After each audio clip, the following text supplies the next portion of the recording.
जोहार झारखंड में ही coaching centre में आपसे विद्यार्थियों का बहुत बहुत हार्दिक स्वागत करता हूं। और आज हम लोग झारखंड का भूगोल के अंतर्गत झारखंड में वन उत्पाद के बारे में अध्ययन करेंगे।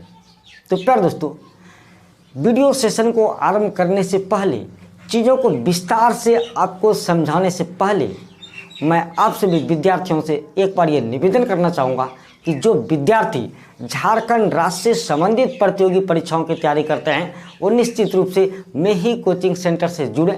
चैनल को सब्सक्राइब करने के साथ ही बेल आइकन को भी जरूर दबाएं ताकि कंटिन्यूसली नोटिफिकेशन मिलता रहे, और वीडियो को ज़्यादा से ज़्यादा शेयर करें ताकि और से विद्यार्थियों को भी इसका लाभ मिल सके। प्यारे दोस्तों, देखिए, ये अपना 14वां लेसन है, 14th लेसन है, और इसके अंतर्गत हम लोग वन के बारे में पढ़ रहे हैं, जंगलों के बारे में पढ़ रहे हैं। तो ये अपना भाग 3 है। भाग 1 में हम लोगों ने झारखंड में वनों की क्या स्थिति है उसके बारे में चर्चा किया था। भाग 2 में हम लोगों ने कैसे कैसे वन झारखंड में हैं, वन क्षेत्र कितने हैं, उनके बारे में बात किया था। और ये भाग 3 जंगल से क्या प्राप्त होता है, वन के क्या उत्पाद हैं, इसके बारे में चर्चा करने वाले हैं। और भाग 4 में मैनेजमेंट के बारे में बात करेंगे कि हम लोग वन को कैसे मैनेज करते हैं। और फिर भाग 5 भी आएगा, इसका मैं 5 वीडियो बनाना चाहता हूँ। तो ये तो अपना तीसरा है, इसके बाद और 2 वीडियो सेशन आएगा, और ये सभी 14 लेसन के ही अंतर्गत आएगा। तो प्यारे दोस्तों, चलिए अब चीज़ों को प्रारंभ करते हैं, और बेहतरीन ढंग से मैं आपको समझाने का कोशिश कर रहा हूं कि झारखंड में जो वन उत्पाद हैं, मतलब जो वन से हमें निकलता है, जिस चीज़ की प्राप्ति होती है, उसे हम 2 कैटेगरी में रखते हैं। चीज़ों को बिल्कुल भी बेसिक लेवल से समझने का प्रयास कीजिए आप लोग। उसे हम 2 कैटेगरी में रखते हैं। तो पहला मुख्य उत्पाद और दूसरा गौण उत्पाद। फिर से समझिए, पहला मुख्य उत्पाद और दूसरा गौण उत्पाद। तो मुख्य उत्पाद का मतलब क्या प्यारे दोस्तों, इन चीज़ों को आप समझिए। तो मुख्य उत्पाद का मतलब जो लकड़ियां हमें प्राप्त होती है, जंगल से जो लकड़ियां प्राप्त होती है, उसे हम मुख्य उत्पाद की श्रेणी में रखेंगे। और गौण उत्पाद का मतलब क्या, लकड़ियों के अलावा जो जो चीज जंगल से हमें प्राप्त होती है उसे हम गौण उत्पाद की श्रेणी में रखेंगे। दोनों चीजों को आपने समझ लिया कि जो लकड़ियां प्राप्त होगी वह मुख्य उत्पाद की श्रेणी में, और लकड़ियों के अलावा जो चीजें प्राप्त होंगी वह गौण उत्पाद की श्रेणी में रखा जाएगा। तो चलिए हम शुरू से चीज़ों को समझते हैं, तो और भी चीज़ें आपके सामने स्पष्ट रूप से समझ में आएंगी। देखिए प्यारे दोस्तों, तो मैं बात कर रहा था सबसे पहले मुख्य उत्पाद की। तो प्यारे दोस्तों देखिए, मुख्य उत्पाद कितने हैं, लगभग कितने हैं तो ऐसा बोल ही नहीं सकते हैं। तो लगभग कितने हैं उसके बारे में हम चर्चा करेंगे। तो सबसे पहले हम बात करना चाहते हैं साल की। साल वृक्ष के बारे में तो आप लोग ये बात जानते ही हैं कि ये राजकीय वृक्ष है, झारखंड का राजकीय वृक्ष साल है। तो आज हम लोग सबसे पहले साल वृक्ष की बात करेंगे। तो प्यारे दोस्तों, साल को सखुआ भी कहा जाता है, इस चीज़ को दिमाग में रखिएगा, साल को सखुआ भी कहा जाता है। और साल के बारे में चलिए जानकारी को हम लोग साझा करते हैं, जानकारी को इकट्ठा करते हैं। तो प्यारे दोस्तों, झारखंड का राजकीय वृक्ष है साल, और उसके बाद अत्यंत कठोर होने के कारण साल का जो लकड़ी जो होता है ना, वो बहुत ज़्यादा कठोर होता है। तो अत्यंत कठोर होने के कारण इमारती लकड़ियों में इस्तेमाल किया जाता है, फर्नीचर बनाने में इस्तेमाल किया जाता है, रेल के डिब्बे में इस्तेमाल किया जाता है, और पटरियों के स्लेब में इस्तेमाल किया जाता है। तो इन सभी चीज़ों में अत्यंत कठोर होने के कारण साल की लकड़ी बहुत कठोर होती है। इसी के लिए रेल के डिब्बे, मुख्य रूप से ध्यान से देखिएगा, पटरियों के स्लेब, मतलब पटरी के नीचे वो जो रहता है ना, उसे हम कहते हैं पटरियों के स्लेब।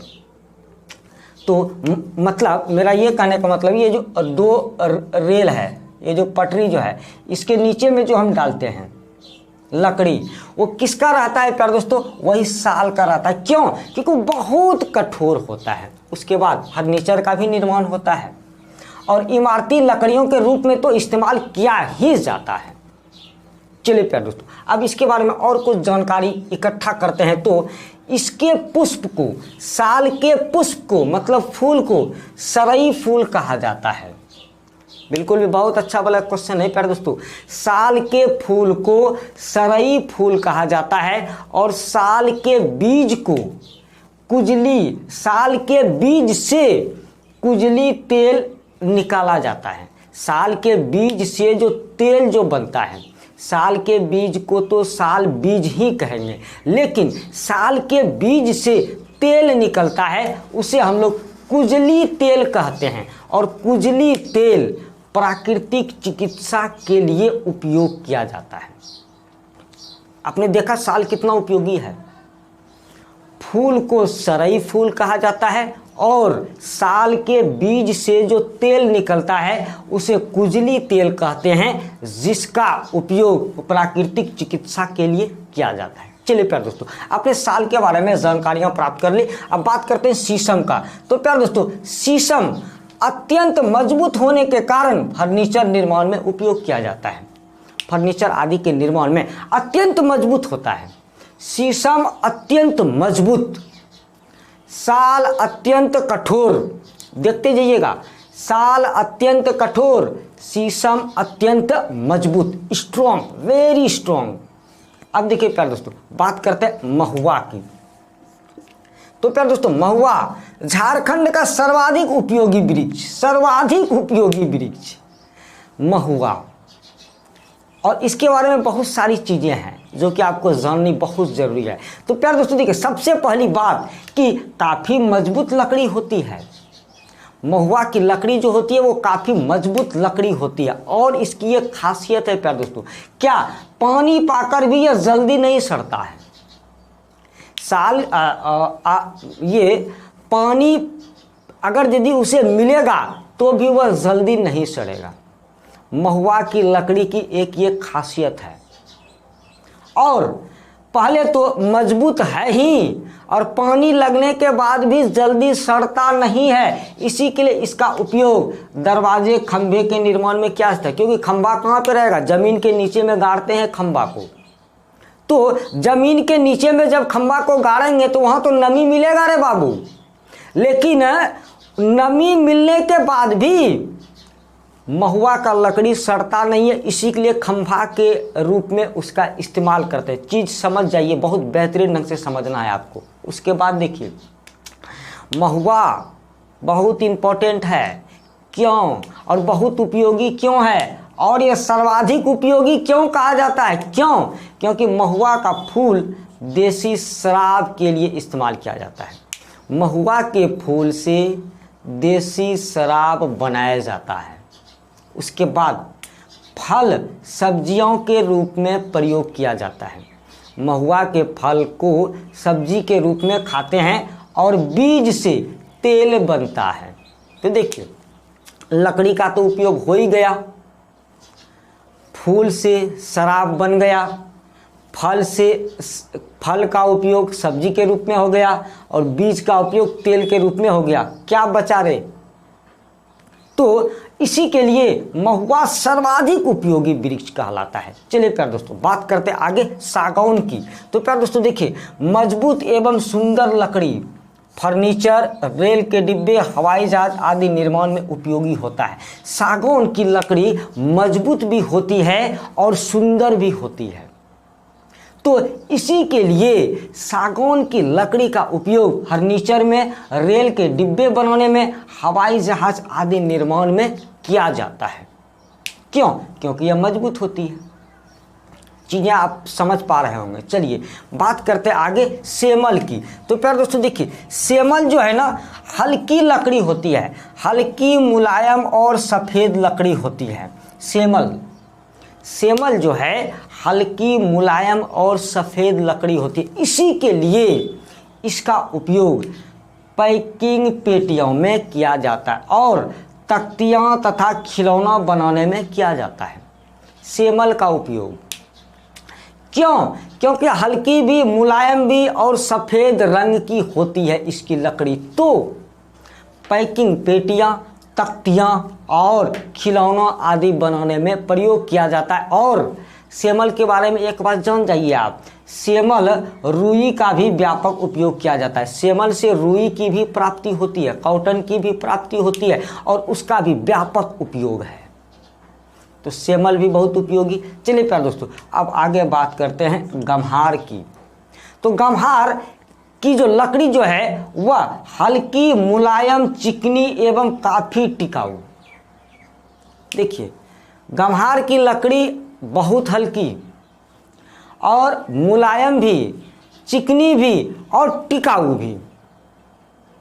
तो इसका उपयोग कहाँ पर किया जाएगा प्यारे दोस्तों? फर्नीचर बनाने में उपयोग किया जाता है। गम्हार की लकड़ी बहुत टिकाऊ होती है प्यारे दोस्तों। तो हल्की, मुलायम, चिकनी के साथ साथ टिकाऊ भी, इसी के लिए इसका उपयोग फर्नीचर बनाने में किया जाता है। और उसके साथ साथ ही अगर लकड़ी पर नक्काशी की बात हो, लकड़ी पर डिजाइन बनाने की बात हो, कोई चित्रकारी करने की बात हो, तो गम्हार लकड़ी एक नंबर पे आएगा। क्यों? क्योंकि मुलायम है रे बाबू, हल्की भी है, चिकनी भी है, काफ़ी टिकाऊ भी है। तो मुलायम होने के कारण, अच्छा एक बात आपको बताइए, अगर भी हम चाहेंगे कि साल के लकड़ी पे नक्काशी करें तो वो जो कारीगर जो रहेगा ना, मिस्त्री जो रहेगा ना, उसे बहुत मेहनत लगेगा साल के लकड़ी पे नक्काशी करने में। क्यों? क्योंकि वह अत्यंत कठोर है। लेकिन यह मुलायम है यार, यह गम्हार की लकड़ी बहुत मुलायम है, इसी के लिए नक्काशी करने में कोई परेशानी नहीं होती है। समझ में आ रही होगी। चलिए बात को आगे बढ़ाते हैं और देखते हैं आम के बारे में। आम फलों का राजा, उसके फल को आम्र फल कहा जाता है। तो आम तो भाई आम है। आम का नाम सुन के ही मतलब क्या बोलते हैं, जी में पानी भर जाता है आम। तो प्यारे दोस्तों देखिए, कहता है सस्ती एवं सुलभ लकड़ी, सस्ता भी है और सुलभ भी है, हर जगह अवेलेबल भी है आम की लकड़ी। और उसके बाद क्या कहता है, दरवाजे, खंबे, खिड़कियां एवं फर्नीचर बनाने में उपयोग में लाई जाती है आम की लकड़ी। दरवाजे भी, खंबे भी, खिड़की भी और भी फर्नीचर बनाने में आम की लकड़ी का उपयोग किया जाता है। ये इसका फल बहुत स्वादिष्ट होता है, इसके फल को अमृत फल भी कहा जाता है और यह फलों का राजा भी कहलाता है। चलिए प्यारे दोस्तों बात को आगे बढ़ाते हैं और बात करते हैं जामुन की। तो जामुन के बारे में एक बात आप जान लीजिए। सबसे पहले जामुन की लकड़ी को आप हजारों साल तक पानी में डुबा के रख दीजिएगा ना, वो सड़ने वाला नहीं है। जामुन की लकड़ी की एक सबसे बड़ी खासियत है कि पानी में हजारों वर्ष रहने के बावजूद नहीं सड़ने के कारण कुओं के आधार के रूप में एवं फर्नीचर निर्माण में उपयोग किया जाता है। तो देखिए एक और लकड़ी थी जो पानी में नहीं सड़ती थी, आपको मालूम है कौन सा? आपको मालूम है कौन सा प्यारे दोस्तों? महुआ भी पानी में नहीं सड़ती थी, लेकिन अब बहुत अधिक दिन तक नहीं। लेकिन ये जो है आपका जामुन, इसकी लकड़ी हजारों साल तक पानी में रहेगी, नमी में रहेंगी तो भी सड़ेगा नहीं। इसी के लिए इसका उपयोग कुओं के आधार के रूप में करते हैं हम, क्योंकि वहाँ पर तो हमेशा नमी रहेगा, पानी रहेगा।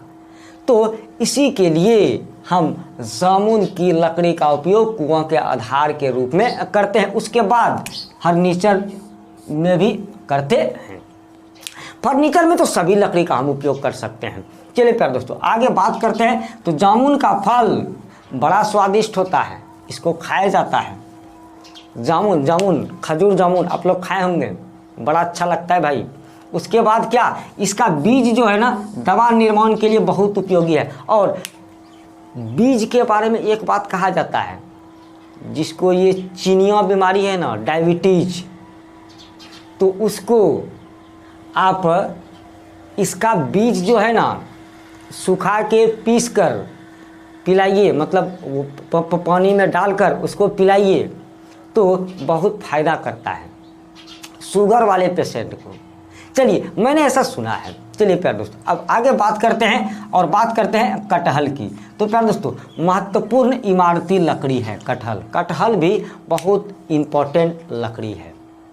और प्यारे दोस्तों, उसके अलावा इसका फल खाया जाता है, बहुत स्वादिष्ट होता है। कटहल तो कौन नहीं खाया है भाई। कटहल की सब्जी भी बनती है। इसका फल का उपयोग सब्जी में भी किया जाता है। कब?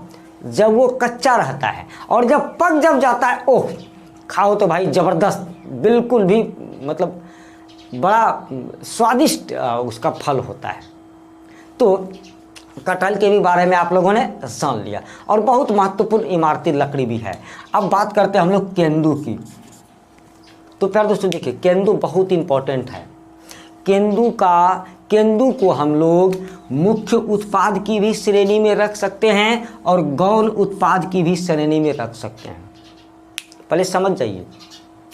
तो मुख्य उत्पाद की श्रेणी में तब रखेंगे जब हम केंदू की लकड़ी का उपयोग करेंगे, तो यह मुख्य उत्पाद की श्रेणी में आएगा। क्योंकि मैंने आपको पहले ही बोला था, मुख्य उत्पाद मतलब लकड़ी का उपयोग, गौण उत्पाद मतलब लकड़ी के अलावे और किसी चीज़ का उपयोग। तो मुख्य उत्पाद की श्रेणी में तब रखेंगे हम केंदू को जबकि इसकी लकड़ी का उपयोग करेंगे, और गौण उत्पाद की श्रेणी में तब रखेंगे जब हम इसके पत्ते का उपयोग करेंगे। केंदू के पत्ता से कुछ बनाया जाता है, तो हम इसके बारे में गौण उत्पाद में चर्चा करेंगे।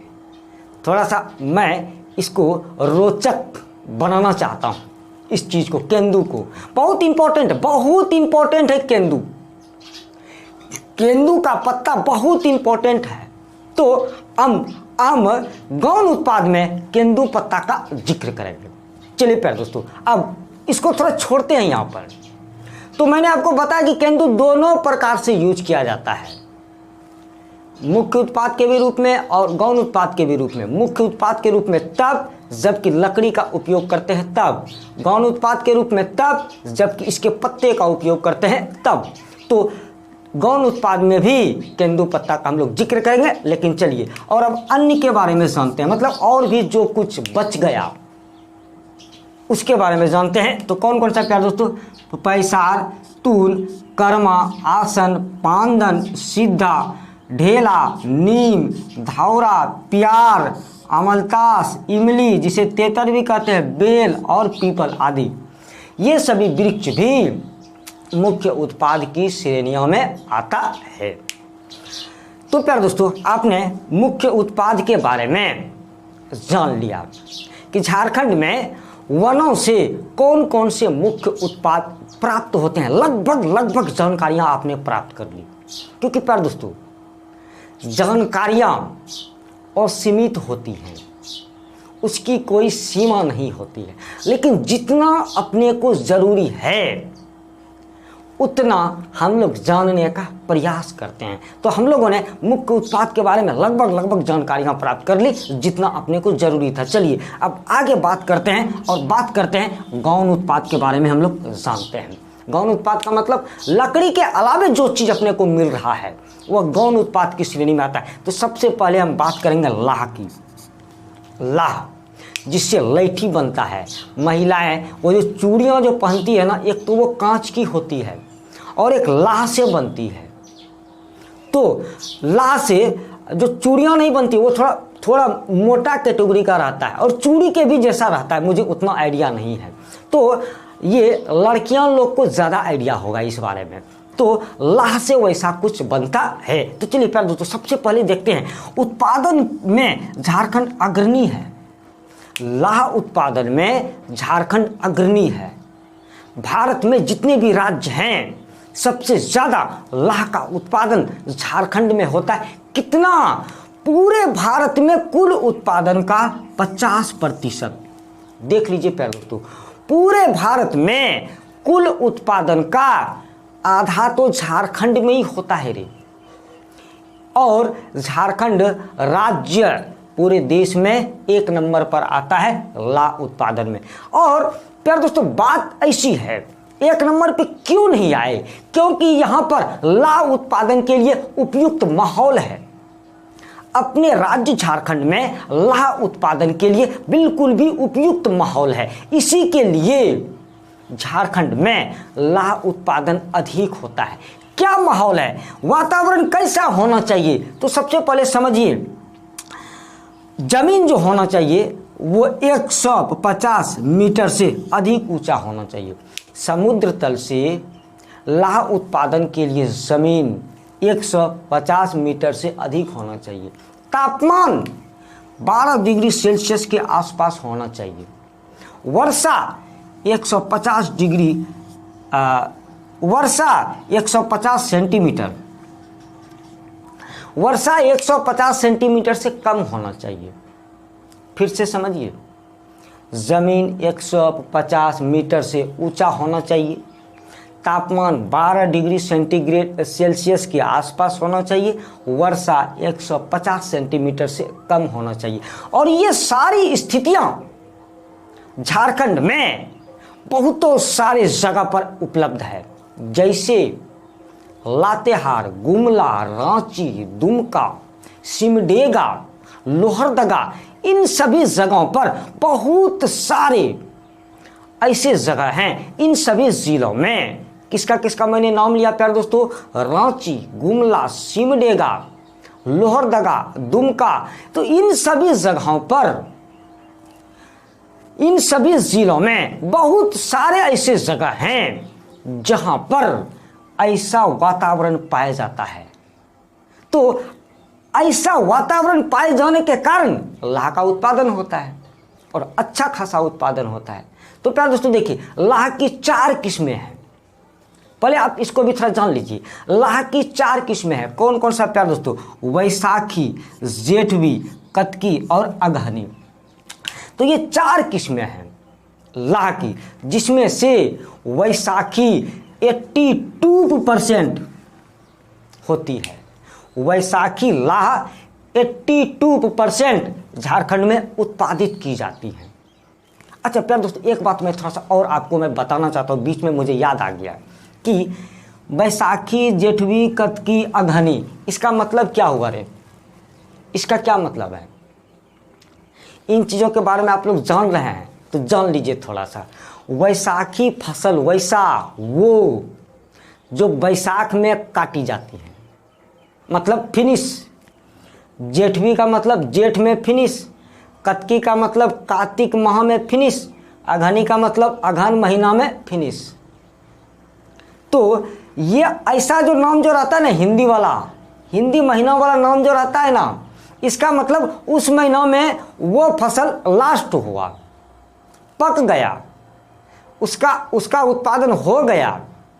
चलिए अब प्यारे दोस्तों, हम लोग एक चीज़ों को और देखते हैं कि भारतीय लाह शोध अनुसंधान केंद्र नामकुम में है, रांची में, जो कि 1924 ईस्वी में स्थापित की गई थी। भारतीय लाह शोध अनुसंधान केंद्र, ताकि लाह से संबंधित तथ्यों का अनुसंधान हो सके। उसके अलावा 1750 वन प्रबंधन समिति का गठन किया गया 2014-15 में। ये कहाँ पर? झारखंड की मैं बात कर रहा हूँ। झारखंड सरकार के द्वारा 2014-15 में 1750 वन प्रबंधन समिति का गठन किया गया, जो लाह उत्पादन के लिए काम कर रही है। चीज़ आप समझ पा रहे होंगे, जो लाह उत्पादन का काम कर रही है। सरकार पूरा ध्यान देती है कि लाह का उत्पादन कैसे बढ़े, लाह उत्पादन में जो लोग हैं उसकी आमदनी कैसे बढ़े। इन सभी चीज़ों के बारे में सरकार बहुत ध्यान देती है, क्योंकि लाह से बहुत कमाई है प्यारे दोस्तों, बहुत कमाई होती है। चलिए बात को आगे बढ़ाते हैं और देखते हैं हम लोग केंदु पत्ता के बारे में। तो मैंने पहले बताया था आपको केंदु पत्ता, यहाँ पे जिक्र आ गया प्यारे दोस्तों।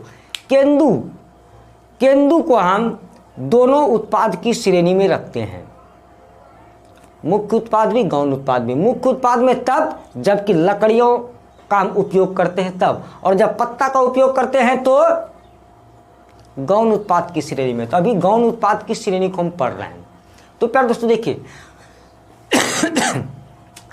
केंदु पत्ता राजस्व प्राप्ति की दृष्टि से मुख्य गौण उत्पाद है। सबसे ज्यादा राजस्व की प्राप्ति अगर यदि किसी से होती है तो वह केंदु पत्ता है।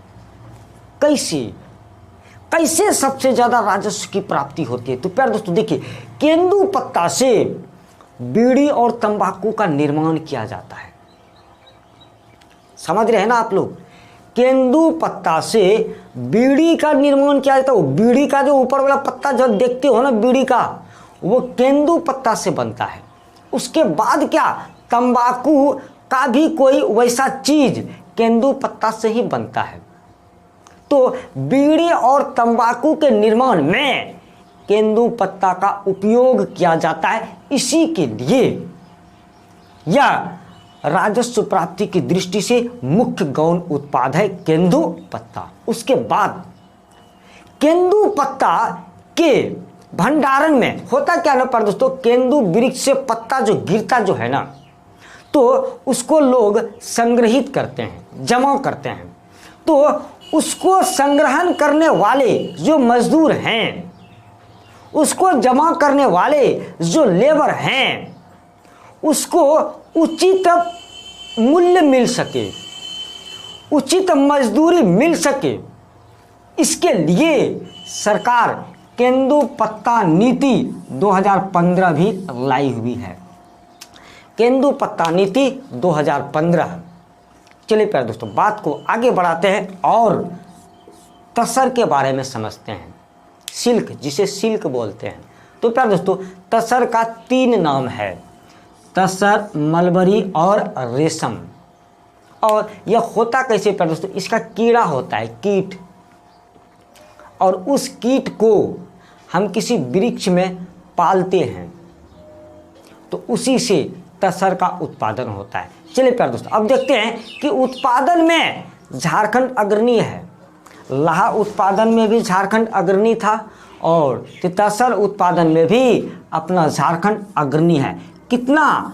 पूरे भारत में जितना उत्पादन होता है उसका 60%। लाह कितना था? 50%। और ये कितना है? 60%। चलिए प्यारे दोस्तों अब बात को आगे बढ़ाते हैं कि रेशम कीड़ों के पालन हेतु किस किस वृक्ष का उपयोग किया जाता है। पहले आपको बोला था ना कि रेशम के कीड़ों को, तसर के कीड़ों को हम किसी वृक्ष के ऊपर पालते हैं, वृक्ष में पालते हैं। तो किस किस वृक्ष का उपयोग किया जाता है प्यारे दोस्तों? देखिए साल, शहतूत, आसन, अर्जुन आदि वृक्षों का उपयोग किया जाता है रेशम कीड़ों को पालने के लिए। चलिए बात को आगे बढ़ाते हैं। और भारत सरकार तसर में रिसर्च के लिए कि बेहतरीन ढंग से तसर का उत्पादन हो, ज़्यादा से ज़्यादा उत्पादन हो, इसके बारे में रिसर्च के लिए तसर अनुसंधान केंद्र नगरी रांची में एक केंद्र का स्थापना किया हुआ है। रिसर्च सेंटर, अनुसंधान केंद्र मतलब रिसर्च सेंटर, तसर अनुसंधान केंद्र जो कि नगरी में है। और नगरी कहाँ है? रांची में है। और प्यारे दोस्तों एक बात कि झारखंड सरकार भी Jharkhand silk textile and handicraft development corporation की स्थापना की है, जिसे झारक्राफ्ट इसका शॉर्ट फॉर्म नाम हुआ। Jharkhand silk textile and handicraft development corporation कब? 2006 में इसकी स्थापना की है। किसके लिए? तसर से संबंधित चीज़ों के लिए, डेवलपमेंट के लिए। कि तसर का विकास हो सके, इसके बारे में। तो प्यारे दोस्तों, भारत सरकार भी चिंतित है और झारखंड सरकार भी चिंतित है, दोनों इस बारे में निर्णय ले रही है, काम कर रही है। अच्छी बात है। चलिए प्यारे दोस्तों, बात को आगे बढ़ाते हैं और एक और गौण उत्पाद के बारे में देखते हैं, बांस के बारे में। बांस तो बहुत उपयोगी है प्यारे दोस्तों। और बांस के बारे में है कि खेती, गृहस्थी एवं घरेलू उपयोग के सामान तैयार करने में बांस का बहुत महत्वपूर्ण भूमिका है। खेती गृहस्थी के सामान बांस से बनते हैं। गृहस्थी के घरेलू उपयोग के बहुत सारे सामान बांस से बनते हैं। आप लोगों के भी घर में, सभी के घर में कोई ऐसा घर नहीं है जहां पर कि बांस से निर्मित सामान नहीं है, सभी के घर में होगा। और उसके बाद प्यारे दोस्तों कि इसका उपयोग घर निर्माण में, कागज उद्योग में और टेंट हाउस में किया जाता है। घर निर्माण, कागज उद्योग और टेंट हाउस में बांस का उपयोग किया जाता है। उसके अलावा प्यारे दोस्तों, अब अन्य गौण उत्पाद के बारे में देखते हैं जो बच गए। प्यारे दोस्तों देखिए, साल का बीज, महुआ बीज, महुआ पत्ता, चिरौंजी। चिरौंजी क्या होता है प्यारे दोस्तों? प्यार वृक्ष का बीज को हम लोग चिरौंजी बोलते हैं। उसके अलावा इमली, आंवला, कत्था कैसे बनता है प्यारे दोस्तों? खैर की लकड़ियों को खौलाकर, मतलब उबालकर उसके रस से यह कत्था बनाया जाता है। और प्यारे दोस्तों देखिए, मधु, गोंद, घास, पत्तियां, छाल, बीज, जड़ी बूटी, फूल फल, कंदमूल, ये सभी क्या है? लकड़ी के अतिरिक्त हमें जंगलों से प्राप्त होते हैं। इसके लिए इन सभी चीज़ों को भी गौण उत्पाद की श्रेणी में रखा गया है। तो प्यारे दोस्तों, आपने सभी चीज़ों को बहुत बेहतरीन ढंग से समझने का प्रयास किया और उम्मीद करूँगा आप सभी चीज़ों को समझ गए होंगे। डिस्क्रिप्शन में नोट्स डाला गया है, वहाँ से आप लोग नोट्स को उतार लीजिए, एक दो बार वीडियो को देख लीजिए, सारी चीज़ें स्पष्ट हो जाएंगी। तो प्यारे दोस्तों, उम्मीद करूँगा ये वीडियो सेशन आपको बहुत अच्छा लगा होगा। आपके उज्जवल भविष्य की बार बार कामना करता हूँ। आप अपने लक्ष्य की प्राप्ति में ज़रूर सफल हो, ईश्वर से प्रार्थना करता हूँ। जिन विद्यार्थियों ने इस वीडियो को देखा, बहुत बहुत धन्यवाद देता हूँ। जय हिंद, जय झारखंड।